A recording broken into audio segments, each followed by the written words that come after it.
High everyone, welcome back to another blog. আরো একটা new ভিডিওতে তোমাদের সবাইকে welcome and also welcome to Kolkata. তো আজকে আমরা চারজনা বেরিয়ে গেছি। এসছি কোথায়? আমরা যাচ্ছি ইকো পার্কে। তো আদি অনেকদিন ধরে বলছিল যে ইকো পার্ক যাবো তো আগেরবার এসেছিল, আগেরবার যাওয়া হয়নি, আর এইবার আমরা ঠিক করেছি যে এইবার যাবোই।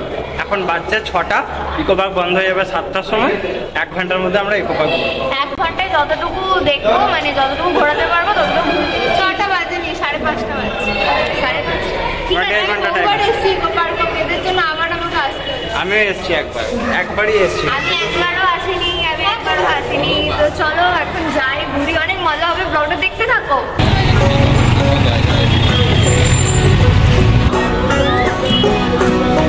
তো এখন আমরা ইকো পার্কের ভেতরে চলে এসেছি। টিকিট নিয়েছে 30 টাকা করে ঢোকার, আর আমরা 7 ওয়ান্ডার্সটা দেখবো বললাম, সেটার জন্য টিকিট নিচ্ছে 30 টাকা ঢোকার, আর 7 ওয়ান্ডার্স পার হেড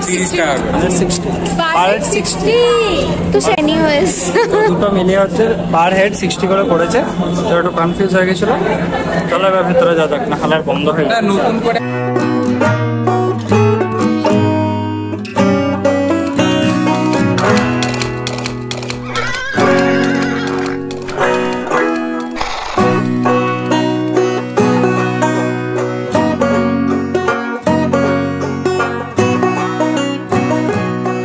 আমরা 7 ওয়ান্ডার্স এর ভেতরে আছি। তো ফার্স্টেই যেটা দেখবো সেটা হচ্ছে পিরামিড, মিশরের পিরামিড। তো দেখে নাও তোমরা একবার ঘুরে।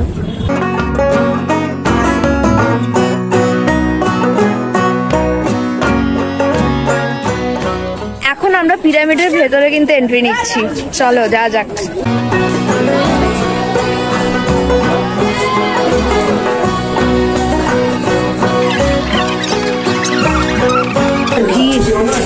প্রচুর ভিড়।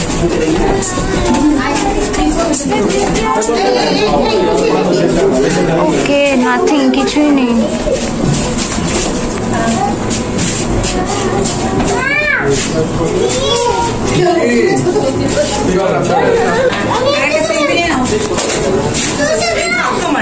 পিরামিডের ভেতরে কোনো মমি নেই কিন্তু, ঠিক আছে? পিরামিডের ভেতরে কোনো রকম মমি নেই। এই যে এরকম একটু ওয়ালে এরকম ড্র করা আছে।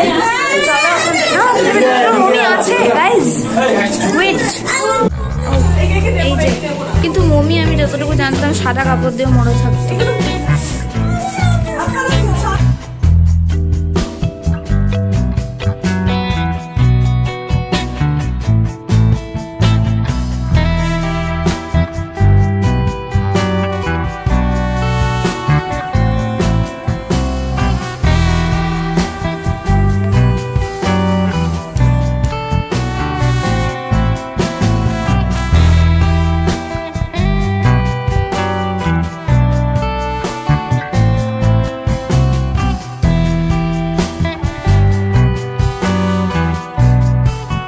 কলকাতাতে দাঁড়িয়ে রোমের কলোজিয়াম দেখছি, তাও আবার ভেতরে ঢুকে। তো এর ভেতরে কিন্তু অনেক কিছু আছে, আর আমাদের ফার্স্ট টাইম এক্সপিরিয়েন্স।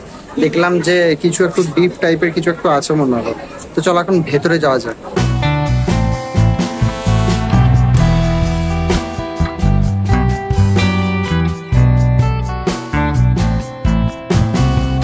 তো এরপর এন্ট্রি করছি আমরা আমাদের দিল্লির তাজমহলে। টানা টানা।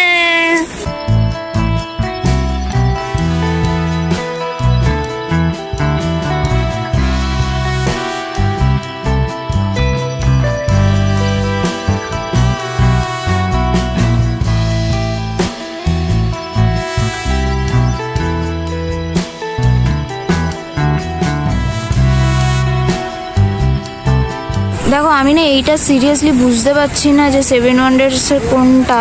আমার মানে একদমই মাথাতে আসছে না। তো তোমরা একটু প্লিজ কমেন্ট করে জানাও না। This is very shameful, but তাও বলছি।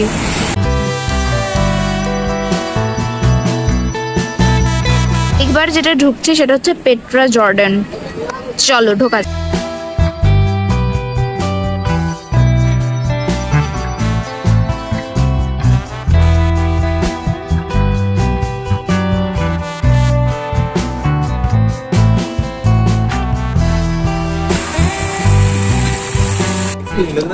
আচ্ছা, এখানে ভেতরেও কিছু একটা রয়েছে।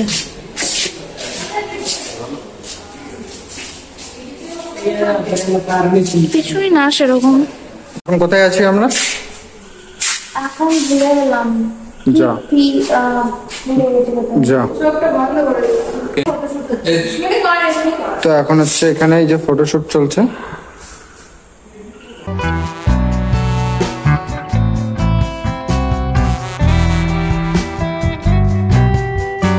তো এই মুহূর্তে আমরা এখন যাচ্ছি চীনের প্রাচীরের ওপর দিয়ে। তো চলো আমাদের সাথে তোমরা।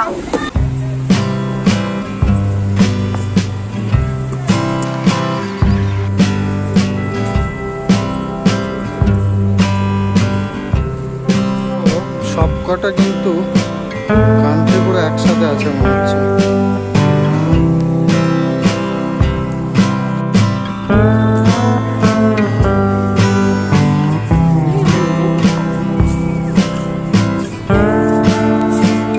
তোমাদেরকে আমি এতটা ভালোবাসি, এতটা তোমরা কতটা ভালোবাসো সেটা কমেন্ট করে জানাও। আমরা এখন 7 ওয়ান্ডার্স থেকে বেরোচ্ছি, লাইক বেরিয়েই গেছি। এখন জানি না কোন জায়গায় নিয়ে যাবে, কারণ 7টা অলমোস্ট বেজে গেছে, কিন্তু এরপরে পার্ক বন্ধ হওয়ার কথা। বাট দিদি বলছে আর একটা কি জায়গায় নিয়ে যাবে, এখানেরই কোথাও একটা। তো চলো যাওয়া যাক।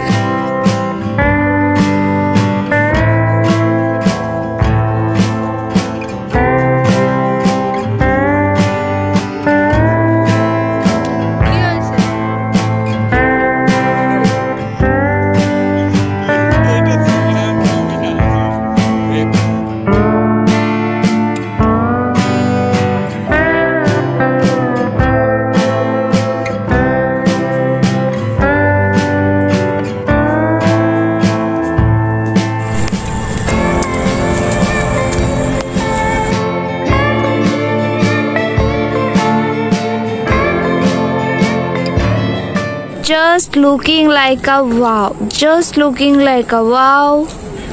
ওইদিকে একটা কি জাপানিজ টেম্পল আছে দিদি বলছে, দেখা যাচ্ছে, দেখতে পাচ্ছিস না? আমি দেখতে পাচ্ছি না।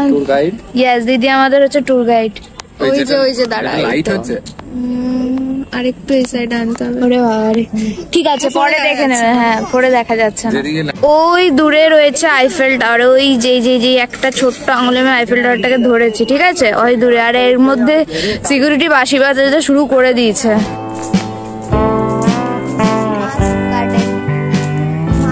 এখন আমরা ঠিক লেকটার সামনে রয়েছি। লেকটা দেখতে কিন্তু দারুণ লাগছে, তোমরা একবার ভিউটা দেখে নাও। আর ঠিক তার ওইদিকে একদম মানে লেকটা ক্রস করে রয়েছে আইফেল টাওয়ার। আর অত দূর যাবো না, কারণ সিকিউরিটি গার্ড এখনই সিটি বাজাতে স্টার্ট করে দিয়েছে।